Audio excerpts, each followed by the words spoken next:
So the relay box is this box that sits right in the hole left by the gauge cluster. So 2 screws on here, and then there's a connector. Here's the relay box.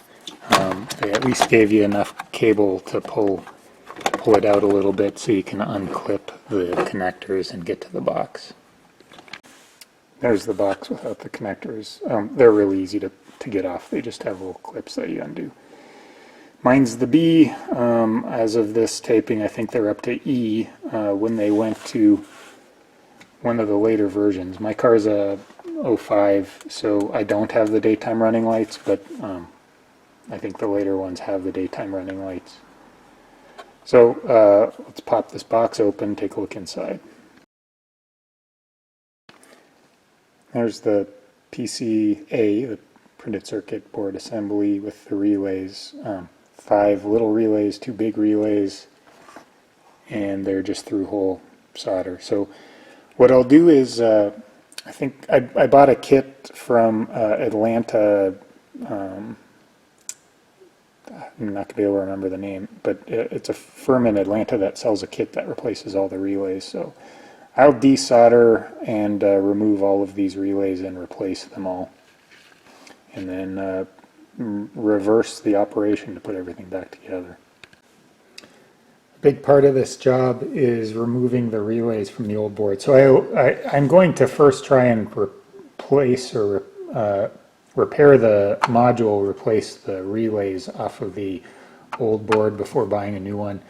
It's not that the new ones are super expensive. You can get them online. I found one from England for about $180. But you can buy the relays and replace them from a place called Atlanta Speedometer for $50. So I thought I'd give that a shot before actually just replacing the whole module. So I have already removed the relays off of the board, and they're in a jumble over here. Basically, the way I did this is I used my soldering iron, heated up the pads, and so you heat up the backside of the pad, and then you use a solder sucker, which is just a little plunger on the pad while it's heated, and it pulls the solder out. That mostly pulls the solder out. There were a couple of pins that stuck in there that I had to kind of crank off the relay. Let's see if I can show one of these. That's the inside of the relay, so this is what it looks like with its little cover on, and you can see one of the pins kind of came off. So most of the pins get released with the solder sucker, but some of them stay on, so you got to kind of crank on it. It makes a horrible noise, and then hopefully I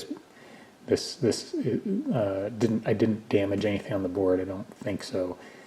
And then when I get then I'll resolder the new relays onto the board, put the board back together, and reattach all the connections and make sure everything's working before I screw everything back together. If I did damage this board, I want to know before I reassemble everything so I can buy a new one. I'll go through a few of the steps of soldering in the new relays. So there's the PCB without the relays on it. Here's my new bag of relays from Atlanta Speedometer.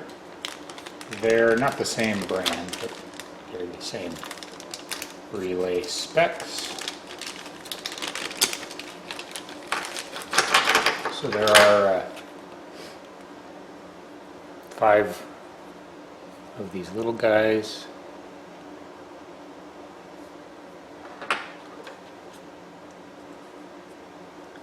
Two of the big guys. I was going to replace just the relay that was damaged or not working, but it's one of those while you're in there kind of things. So the first thing to do, fire up the old soldering iron and make sure all the holes in the PCB are clear for the posts of the relay. Those aren't fillable. Here's a quick show of how the solder sucker works. So the solder sucker basically is just a plunger. You extend the plunger and then you push this button to retract the plunger. And basically all I'm going to do, I don't know if it's probably not going to be super clear here. I'm going to get the pad hot, melt the solder, and then pull the solder out.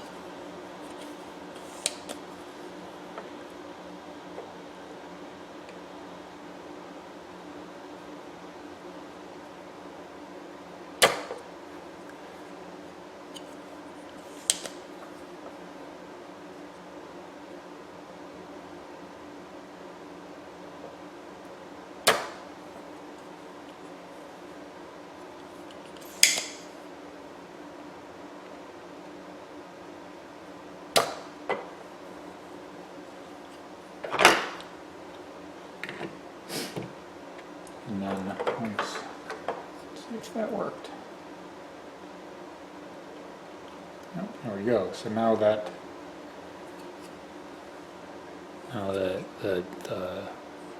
it's not real obvious, but all the pins are in the holes. So I'm just going to set it upside down. Get out my solder.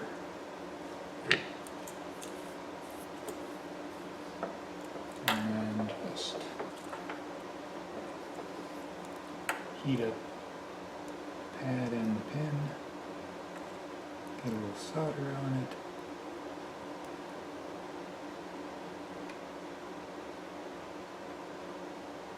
Get a nice pool of solder all the way around.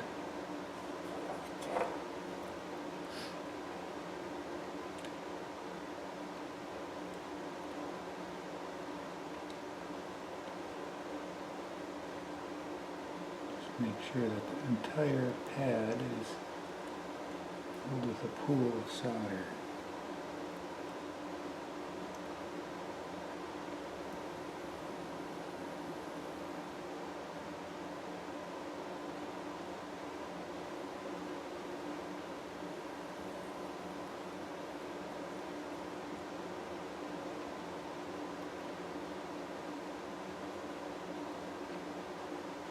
Go. One thing to do, and it's really not easy to see, but one thing to do is start off with the shortest relay. Start off with the shortest relays because they'll sit flat, and then do the tall ones later, and that makes it easiest to just set this on the table and do the soldering. All the relays soldered on, everything looks pretty good. And this just sits back in this box.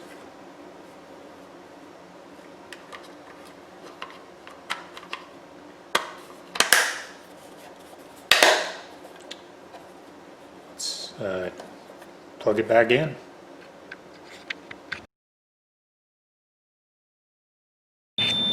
Alright, so I've just replugged the connectors in for the relay and the dashboard before I put everything back together.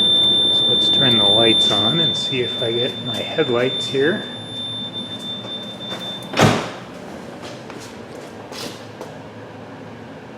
Okay, I have headlights, I don't have markers.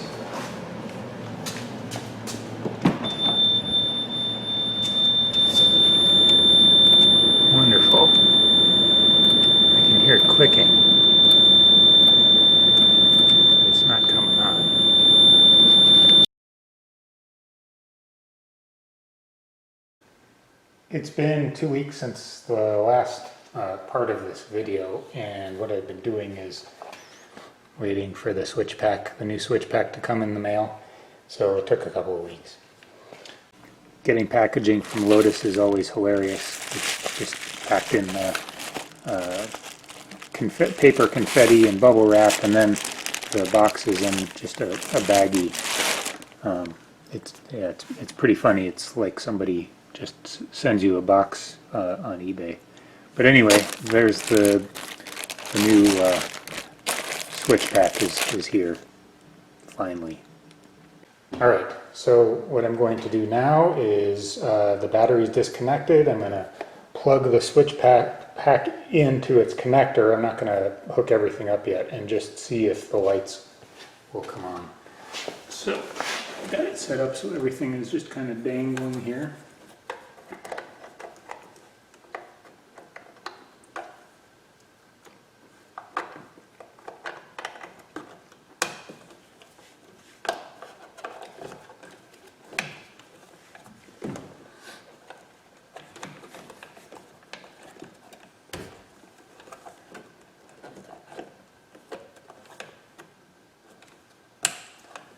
And then I will plug in or reconnect the battery.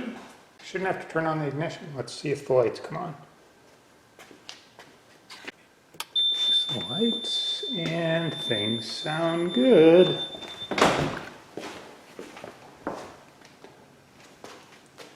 Excellent. All the lights are on. Make sure all the lights are on in the back. Lights in the back look good.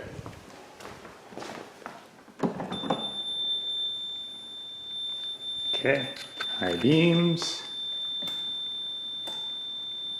blinkers. Oh, maybe blinkers won't work without the key in the ignition. Let's see.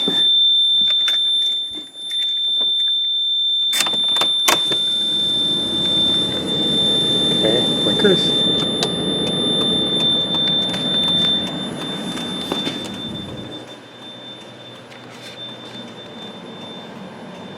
See, blinking, blinking, blinking.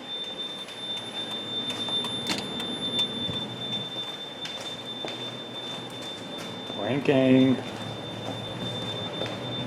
blinking, blinking. So there we go. So the switch box kind of slides forward, sits in there like that. 2 screws, one there and one there, and then the switch pack is back in. Alright, so the switch pack is in place, just the box, just 2 screws in there. Now, got to fish the gauge cluster back in. So it wants to slide in at an angle. I'm going to have to detach the connectors again, and this is always kind of nerve-wracking because this connector is they're really tight, and you don't want to wiggle. You just want to pull straight out. It kind of comes. But man, it is not necessary to be that tight.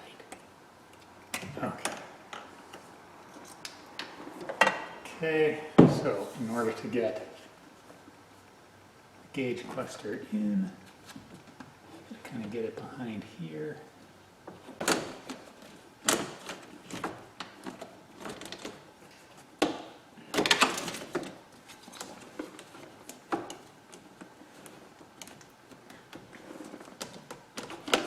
Okay, so the trick is to get the left one in first and then kind of rotate it around.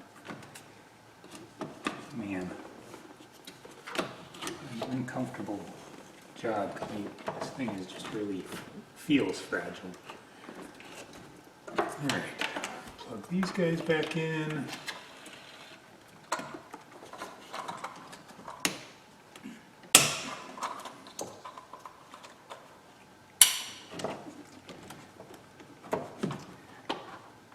There's that. Okay.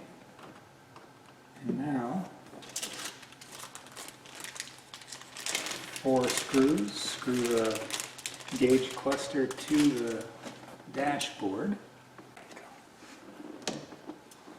Okay. The other good thing to do is to check through each stage and make sure everything's still working. That all looks good. All the lights still come on.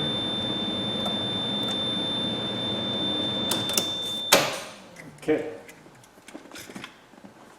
Time to reassemble the cowl. So the cowl, make sure you have all four little metal clips and they didn't fall off or get lost. And then the very back is held on with some Velcro and that just snaps in.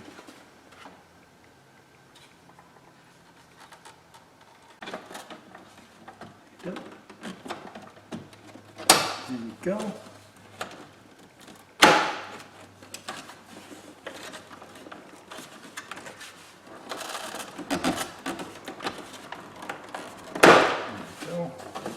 Okay, that's the cowl, that's the easy part. Now, the console, so the console has, remember all the screws, 2 screws here, 2 screws on the side, small.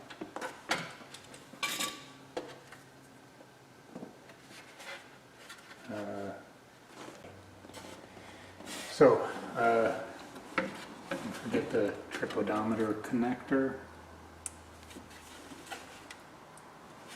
And then this goes along the bottom. So, I don't know, does this show up? Yeah, see there's these little plastic pieces along the side here that cover the hole. And there's a tongue in the lower console cover that fits behind those little guys, so just make sure when you're putting it back in, they're behind. There's unruly.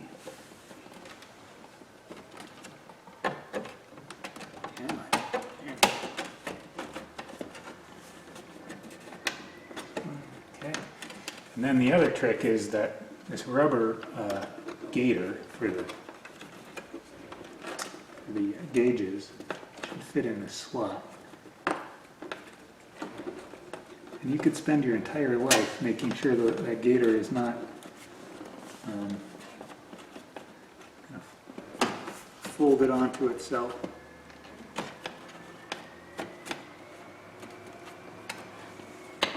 Okay, that looks pretty good.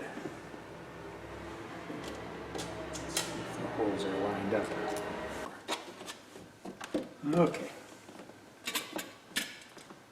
Now the upper cover. It's just this little dinky guy. He should slide underneath.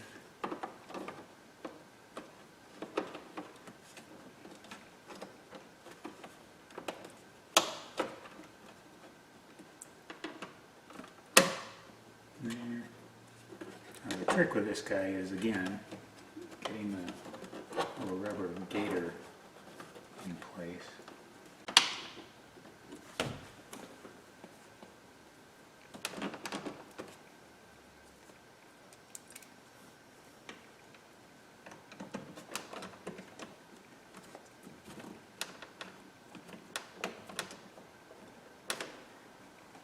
Okay, you can see there's a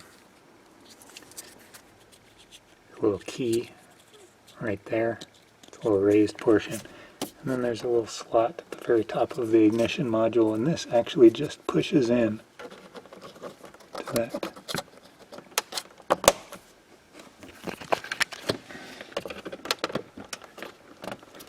And it's in. All right, one last check. Parking lights, headlights, brights.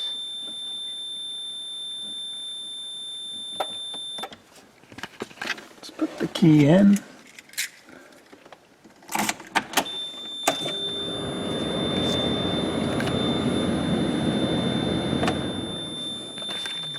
Mileage works. All lights are blinking. Again, all lights on.